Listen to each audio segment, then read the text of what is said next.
Hello, my friends. By the time Russia is getting Pokrovsk and Mirnograd little by little under control, Ukraine started a counteroffensive in Kupiansk. Well, here's this counterattack vector from Ukrainian side. The idea for Ukraine is to go to Golubivka and completely cut Russian supplies and trap Russian army in Kupiansk. Well, this scenario has high chances to work for Ukraine. There are no defense lines for Russians, and what they might do is just to use lots of the drones to cause Ukrainian army losses. Yeah, that's the downside of this counterattack, that Ukraine will have losses in this case.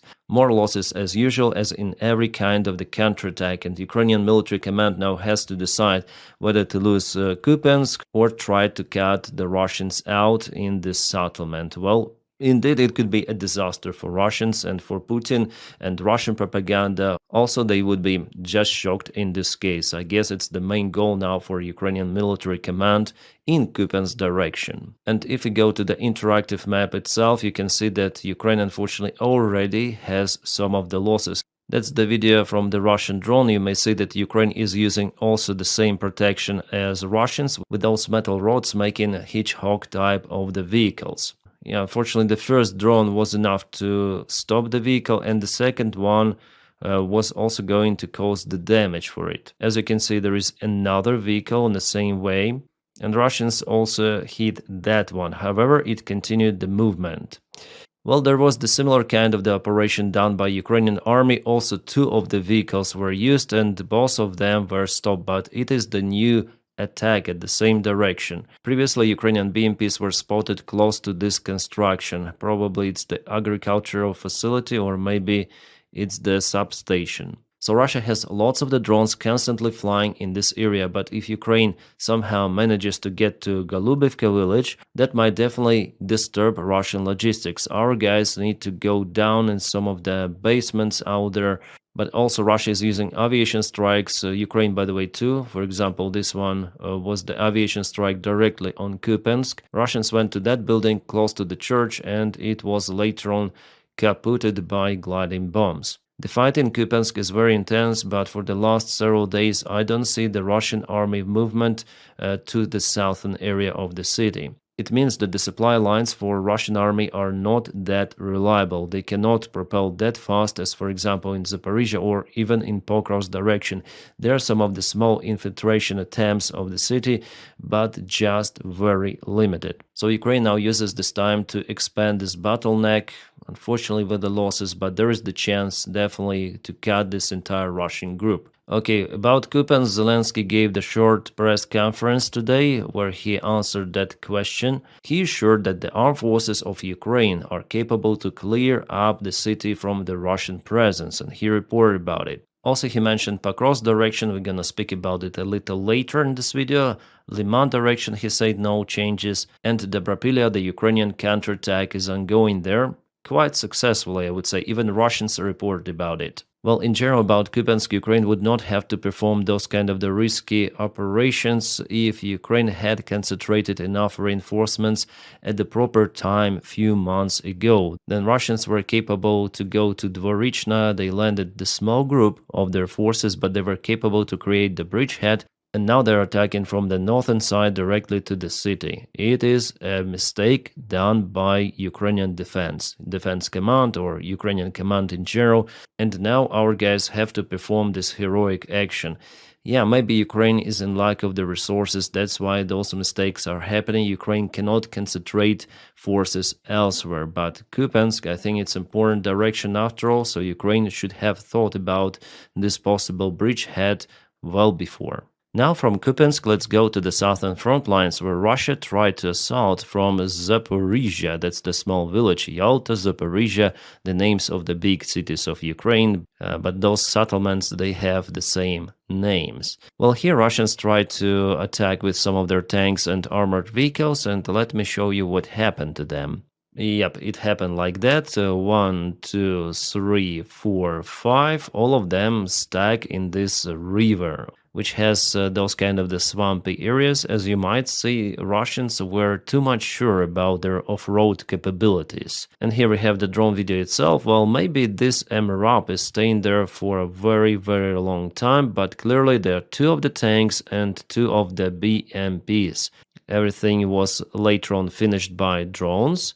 Because taking all of those vehicles from the swamp, you cannot do it at the front lines for sure. You cannot operate with engineering equipment, so it's better to finish everything off. I wonder about the Russian crew, especially in those armored vehicles, because they carry infantry. Were they capable to lift those or not, because the vehicles were half flooded? And even artillery had some of the practice there. Well, maybe Russians want to put as many vehicles as possible to clear this pond and roll over to the other shore. I don't see the reason why they did it. All 4 vehicles, strange. If one is tagged, it's better not to go all together. Yeah, this is the same direction. Russians, they don't care. They go forward no matter what. Alright, now let's go to the most intense direction from entire front lines, Pokrovsk and Mirnograd. Well, Russia mostly has the success in the area, but for the last day they haven't propelled forward that much. If we check out the deep state military map, yeah, they went across this road here, but the expansion is not that much as it was before. Guys, in my last video I said that the Ukrainian army should leave this area even without command. Maybe I was, yeah, for sure I was too much emotional. I just worry about our guys, and there were the cases in Avdiivka. Then Ukrainian soldiers were trapped and unalived by Russians. I guess I mentioned it already in my previous videos for you, just for recall. Those guys were just abandoned, they were wounded in many of the cases, and there was no any chance for them to survive actually. Maybe the only chance was to be imprisoned by Russian soldiers, but Russian soldiers decided to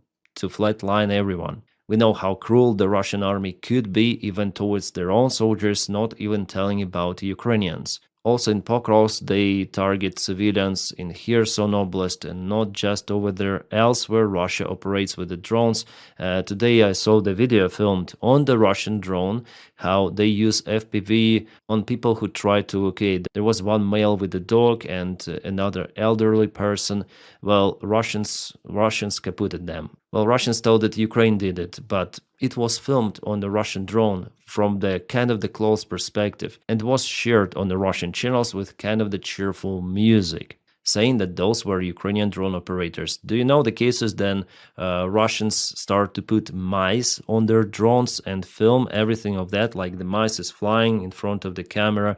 It is not a single case. They do it every autumn. Then there are lots of the mice in the field. They like revenge on mice or what? So Russian army is definitely barbarian. It is sick, but they want to present Ukrainian army in that view. But if you want really to know what is happening on the ground, I already shared this video on my channel. It was filmed by Dylan. He's American, now in Ukraine, and in Ukraine for many years already. He filmed the video right on the ground. It's the best, I think, documentary job ever created by foreign journalists and posted on YouTube. It is 1 hour 49 minutes long, but it worth every freaking second to watch this one. And I still don't know why this video has just 38,000 views. Guys, we need to change it. We need to boost this piece of the journalist art into elsewhere, into internet. First of all, it's one of the best documentaries filmed on the ground, and Dylan, he was risking his freaking life filming this material. I'm doing nothing here, I'm sitting in the chair in front of the camera and the microphone, just blah blah blah some of the stuff, and I have way more views compared to this really piece of art, guys, of journalism. I don't understand it. I don't get it. So my opinion that Dylan Burns, he deserves way more subscribers, way more views on his videos. He's doing also live streams. He's saying the situation as it is, guys. And please subscribe for his channel. I'm gonna put it in the video description just below. Not the channel itself, but the video he posted, and there you can find his channel and subscribe, because this is outstanding. And I just hope that he'll be okay, because he's risking a lot for that content. I would say not even for content, but for Ukraine itself. Dylan, thank you so much.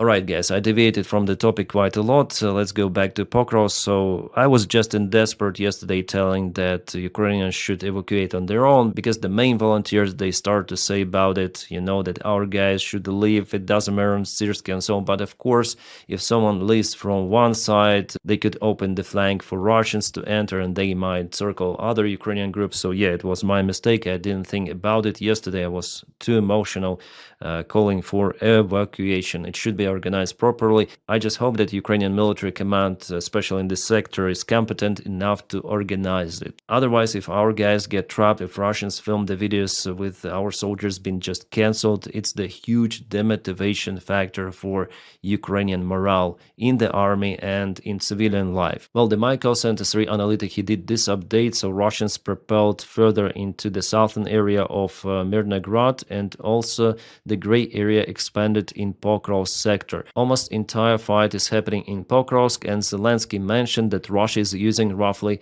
300 of the troops deployed in the city in different of the blocks, different buildings. Ukraine tries to use drones and aviation strikes there. As analytics say, it's important who controls this district, the northern area of Pokrovsk, and this crossroad for supplies. For now, those are two the main hubs for Ukrainian army supplies in Mirnograd and Pokrovsk, and Ukraine is doing some of the rotations even. And the most of the losses, they're not happening in Pokrovsk or Mirnograd, they're happening on the way out and on the way in to this agglomeration of the cities. Russia sends the drones to control this territory. We're speaking about the operative encirclement. Then Russian forces are still not capable to meet each other, but they may harm supplies a lot for Ukrainian army, making the defense almost not possible. So the only variant for Ukraine is to attack on the flanks and to let the forces out from Mirnograd and Pokrovsk. Judging on the current situation, it's gonna be a best case scenario for Ukraine. And unfortunately, guys, I have to show you even those kind of the pictures. Those are the roads from and to Pokrovsk. They have been hit multiple of the times. Lots of the Ukrainian vehicles. This is Humvee probably. Yeah, that's Humvee. So just for you to understand, yeah, that supplies are almost impossible to deliver. So Ukrainian army should have withdrawn from the place well before. And now Ukraine is doing those kind of the operations using helicopters, GUR special forces, just as a risky attempt to somehow unblock our guys. Unblock from supplies, first of all, because it's too late to use the vehicles normally, as you can see. And Russians are using fiber optic control drones. It is impossible to use any sort of the electronic warfare on them effectively. Only physically you may stop them. It's a very bad situation for Ukraine in Pokrovsk. In the northern side, if we speak about Dobropilya direction, there Ukrainian army is successful, definitely. There's just small enclave of the Russian army. On their channels, they also say that those guys will have to probably surrender to Ukrainians, and Ukraine was really capable here.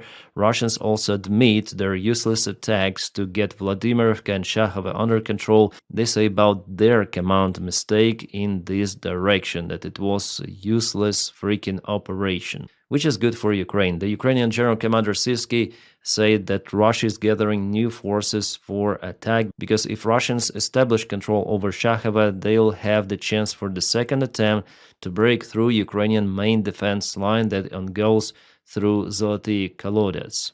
Also from the good news that still Russian army is not capable to occupy Rodenske. It's the very important settlement for the defense of Pokrovsk and Mirnograd. If they take it, it would be over instantly for two of those settlements, and doesn't matter if Ukraine has forces here or not. In that case, they might put their drone operators into the basements and they will close absolutely everything here. And you see, Ukraine is using aviation strikes there because Ukrainian command understands the priority of this very important point. One more UH-60 video that was filmed no one knows where, no one knows when. Probably it's just a training video to show Ukrainian GUR in operation. I don't think it is a Pokrovsk direction, because they wouldn't have enough time to put the camera or for someone to film this helicopter landing and stay okay. Then the Russian drones are flying all around. Maybe it was done from some of the training mission, or quite far away from the Russian positions. And as usual, Russia propels in Zaporizhia, Dnipropetrovsk direction, not far away from Pavlivka.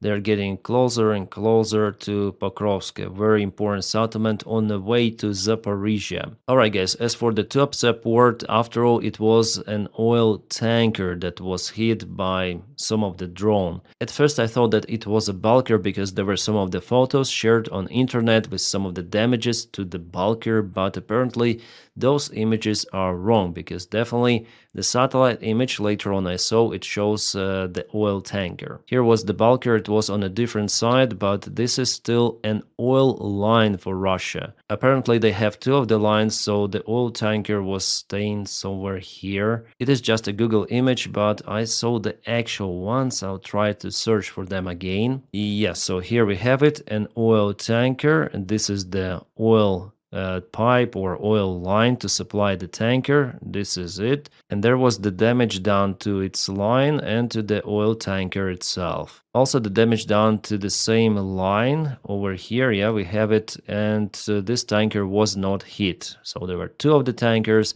Yeah, it's also a tanker, but here is the bulker was staying, and people say that it was this ship hit. And here's the oil spill. Unfortunately, yes, it harms the nature in this region, sadly, but Ukraine applies those drone sanctions on the Russian oil. Ukraine has no other choice. The oil spillage, it is coming, I guess, from the pipe itself here. Yeah, definitely it was the successful strike. At least 3 of the drones made the job very precisely, and Russia is not capable to use this terminal for oil export any longer. Yeah guys, if I'm wrong about something, I always correct myself if I gain some of the evidence, yeah, that I was wrong, let's say in truthful way, because truth is very important.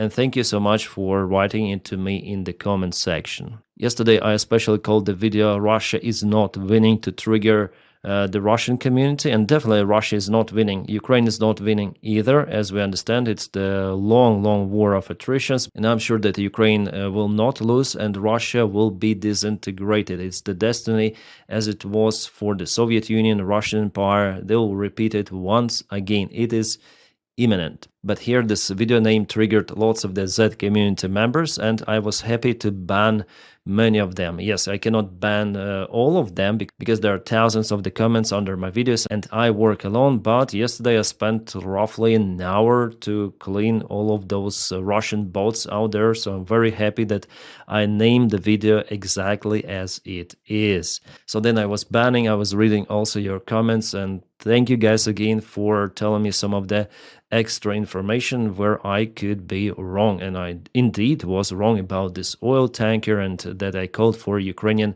army men just to retreat on will on their own, because in that case there could be even more losses. After all, I'm not a military guy, so sometimes I may say some not correct information, so you need to cross-check all the time all of the influencers, including me. Yeah, try to analyze, cross-check everything coming from the front lines, and not only, but yeah, as you know, we're humans, we make mistakes. Alright, Crimea, once again, here we have the Russian air defense system radar. Oh my god, how many systems do they have? I saw tons and tons of those videos. Air defense after air defense, kaput after kaput. You can see it caught fire, definitely. This is one more radar system, yeah, definitely it was hit. One more, yep, some of the radar here. It's okay. Russia is just losing its surveillance in Crimea. Before it was a saying that Russia controls the unsinkable air carrier in the Black Sea, which is Crimea. It has multiple of the airfields, but Ukraine, just with the help of the drone boats and flying drones, was capable to trap Russian Navy fleet and also kaput lots of the Russian military infrastructure, including Russian military airfields. So maybe the air carrier is unsinkable, but it cannot move, it cannot hide, and there will be some of the losses on that carrier. And there was one more successful operation done by Ukrainian GUR, so Ukrainian military intelligence. They sent the drone boats to kaput the Russian-controlled gas towers in the Black Sea. The towers are like that. The Russians tried to hit the drone boats, but Russians were after all unsuccessful. Yeah, it looks like a video game, but it's the reality. So Russians were also hit by Ukrainian FPV drones. The drones flown from the boat and were operating around this facility, trying to find the locations of the Russian soldiers. As you may see with thermal camera, it is easily achievable. The fights for those platforms continue for multiple of the times. There were different operations from Ukrainian side, from Russian side. Even Budanov went on one of those platforms. It reminds the Snake Island a little. Those platforms are important because Russians put their surveillance systems there. And what is this? That's the firework in a Russian refinery facility, Saratov, Novokuybashevsky refinery or something like that. The AVT-6 distillation plant was hit. It means that the refinery is not working as it should be. It's just a light explanation of what happened there the last night. So Ukraine is aiming for Russian refineries. From what I see, there are some of the gaps sometimes for those drone strikes of Ukraine, but still at least once a week we see those kind of the strikes. And Russians who are filming everything of that, you see that they are satisfied. And as we see here, it is the local substation of the Volgograd Oblast. Well, probably Russians should expect some of the blackouts in this region. Alright, great news we have here. United Kingdom sends Ukraine more Storm Shadow missiles to strike in Russia. So no restrictions from the United States of America any longer. Donald Trump says, oh, those are someone's missiles, those are not American missiles, so they may do whatever they want with them, even though the previous White House administration actually blocked even the usage of the Storm Shadow and Skull, because there are some of the American-made components and they had the right to do so. Well, Donny, it seems like Donny doesn't care. It's the good thing for Ukraine. With more Storm Shadows, obviously Russia should expect something interesting happening to their military bases, logistics, very important supply hubs, infrastructure in general, also on occupied territories, like for example, Crimea. Oh, Donny says that Putin wants to make business as usual with USA. Oh my God, Donny is opening America with that statement. And I think he'd like to be. I think he wants to come in and he wants to trade with us and he wants to make a lot of money for Russia. And I think that's great. That's what I like. Can you get it done in a couple of months, do you think? I think we're going to get it done, yeah. I think he really wants to do business with the U.S. But it did work with India and it did work with Pakistan and it did work with 60% of those countries. Yeah, I would say Donny also wants it. Vitkov, Donny, everyone. They want to make money with Russia as usual, as it was during the first years of independence. Especially right now, then the United States is dependent on China, rare earth minerals. So for them, it would be awesome to have this nice relations with Russia that has lots of those minerals, resources, everything. But Donny doesn't understand that with Putin it is not possible. Putin is an autocrat, he's a dictator, and the system itself in Russia is impossible to match with democracy. This union is just maybe in Trump's dreams, that's it. Donny also mentioned that he will not supply Tomahawks to Ukraine, but he still may rethink that decision. And physically, it is even hard for deploying those Tomahawks in Ukraine, because Ukraine needs also numerous of the ground launchers. And how many of those on the market in United States storages? 1, 2, 3, 4? No one says the real number, but not many absolutely. And without this political boost, decisions taken at the highest level possible, of course, the United States will not restart the production of those ground launchers. That's the main issue for the Tomahawks. So as for me, it was a variant to apply pressure on Russia, but Americans, they have different missiles, also could be launched from the airplanes. So maybe it's better to change the direction of discussion on cruise missiles of the different type. And still, Donny is sure that he may finish the war in Ukraine in a few months, he said, but it's unreal. With Putin, it's absolutely unreal. Meanwhile, big American and European companies start to earn more money on selling more oil. First of all, because of the sanctions applied on Russian oil. So consumers looking for the new markets, and they purchase, in this case, not the Russian oil, and the fuel prices, they're not growing fast or something, which means that this entire fear of the previous White House administration that the sanctions can lead to the oil prices to skyrocket, or Ukrainian strikes on Russian refineries also may harm the world economy and the United States personally, and Joe Biden will lose the elections. He lost the elections. He didn't even take the part in those elections because he was kind of the elderly guy, so people wouldn't have elected him, I guess, after all. But the real thing we see, Ukraine strikes Russian oil. Russian oil is also under sanctions, and still prices are not skyrocketing somewhere.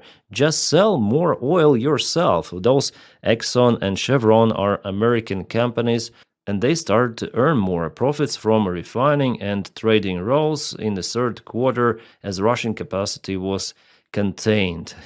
Also today, China published the news that they refused to purchase lots of the Russian oil as they done before. Yeah, I understand that they tried to circumnavigate those sanctions, and maybe in 1 month or two, they're gonna sign the new contracts with some of the different companies, oil companies of Russia, not the Rosneft or Lukoil, something different. But the market in general has already changed, because if you sign the contracts with ExxonMobil, Shell, or so on, do you want to quit those right away? I think those are usually the long-term contracts, which could last for many months or maybe even for many years.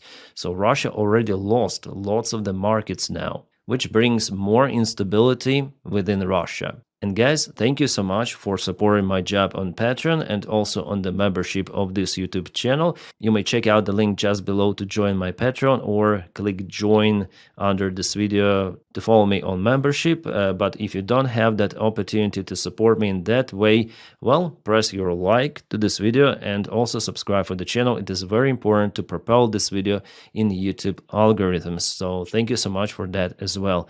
I wish you all a peaceful sky wherever you are, and have a great time.